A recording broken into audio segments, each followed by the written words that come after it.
Kelvin Kattar versus Aljamain Sterling is happening at UFC 300 in the prelims, not the main card, and this fight is going to be really interesting since Aljamain Sterling is making his 145 debut and he has chosen a very interesting opponent in Kelvin Kattar. And what I mean by this, it's a very difficult stylistic matchup for him. I say this because Kattar's takedown defense seems pretty good. Granted, there's not that many grapplers slash wrestlers in the featherweight division, but from what we've seen so far, he's pretty good on getting back up on his feet and stopping takedowns.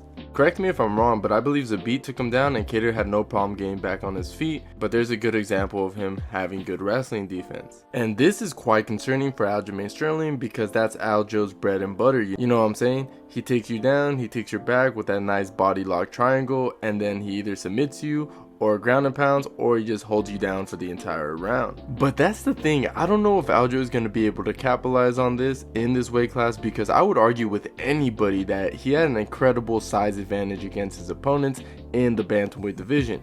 And Aljo isn't going to have that in this weight class since he's just going to be a regular size featherweight. And now he's facing Kelvin Kattar, someone who's arguably is a big featherweight. Like I said earlier, Aljo is a guy who normally outsizes majority of the bantamweights, and this dude's finally going to fight a featherweight. And now he's facing a guy who's much bigger than him as well. And it's no secret that Aljo's takedowns aren't the greatest. I mean the dude gets a lot of his takedown stuff, and it's no secret that this dude will just keep shooting until he gets a takedown eventually. Sterling has a 24% takedown accuracy rate, so that should say something. And I don't know, it's gonna be harder to take down some of these featherweights since they're bigger. And I don't like his chances since he's fighting Kelvin Kattar, who's a great boxer, who has good grappling defense, who also has really good kicking defense now. If Kattar can manage distance and scramble well, then there's no doubt in my mind that he will outstrike Aljo, since Aljo tends to struggle with boxers.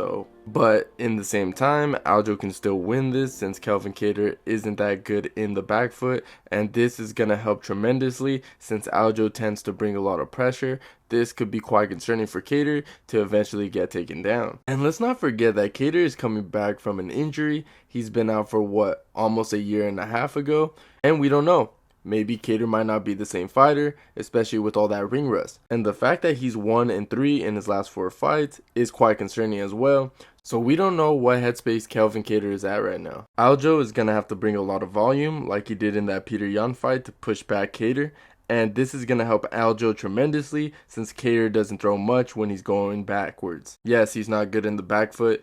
And as much as I bash Aljo's striking, this is what he's good at. This is his bread and butter. And I believe openings will happen and Aljo will be able to take the fight down. That being said, I think Kattar will eventually throw something big even when he's getting pressured in the back foot. Like even when Kattar was fighting Max Holloway and Kattar was getting pressured, he eventually threw something and would land every so often. So I expect the same thing from Kattar to do in this fight, and if Aljamain can't take Kattar down, then Aljamain is going to lose this fight. Man, this fight is going to be a toss-up, and it's going to be kind of hard to choose, but I'm going to side with Kattar to win by unanimous decision. But it's not going to be that close. I think after the first round, we're going to find out who's going to be winning this fight. So anyways, who are you guys picking for this fight? And let me know how you guys feel about the video in the comments down below. And if you enjoyed the video, please leave a like. And don't forget to subscribe to the channel if you haven't already.